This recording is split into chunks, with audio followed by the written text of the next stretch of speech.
ಈ ನಿಮ್ಮ ಕೆ ವೆಂಕಟೇಶ್ ಶರ್ಮಾ ಮಾಡುವ ಅನಂತ ನಮಸ್ಕಾರಗಳು ಹಾಗೂ ಸರ್ವವಿದ್ಯೆ ನಮ್ಮ ಚಾನಲ್ಗೆ ಸ್ವಾಗತ.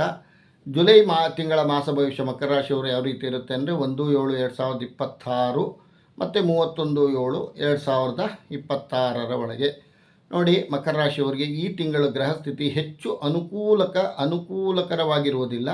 ಬಂಧುಗಳೊಂದಿಗೆ ಕಾರಣವಿಲ್ಲದ ವಿವಾದಗಳು ಉಂಟಾಗಬಹುದು. ಕುಟುಂಬದ ವಾತಾವರಣದಲ್ಲಿ ಅಶಾಂತಿ ಕಂಡುಬರಬಹುದು.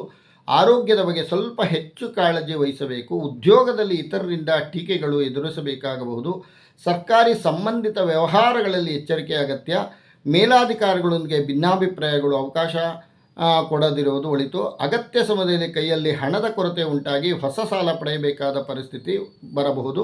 ದೂರ ಪ್ರಯಾಣಗಳು ಮುಂದೂಡಲ್ಪಡುತ್ತವೆ. ಉದ್ಯೋಗ ಹಾಗೂ ವ್ಯಾಪಾರದಲ್ಲಿ ಮಂದಗತಿ ಕಂಡುಬರಬಹುದು. ಈ ತಿಂಗಳ ಮಧ್ಯದಲ್ಲಿ ಕುಟುಂಬ ಸದಸ್ಯರೊಂದಿಗೆ ಪುಣ್ಯಕ್ಷೇತ್ರಗಳಿಗೆ ಭೇಟಿ ನೀಡುತ್ತೀರಿ. ಶುಭ ಕಾರ್ಯಗಳು ನೆರವೇರುತ್ತದೆ.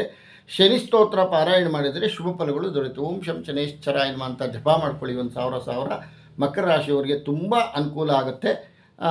ಸರ್ವೇ ಜನ ಸುಖಿನೋ ಭವಂತು, ಸಮಸ್ತ ಸನ್ಮಂಗಳಾನಿ ಭವಂತು. ಮಕರ ರಾಶಿಯವರಿಗೆಲ್ಲ ಒಳ್ಳೆಯದಾಗಲಿ.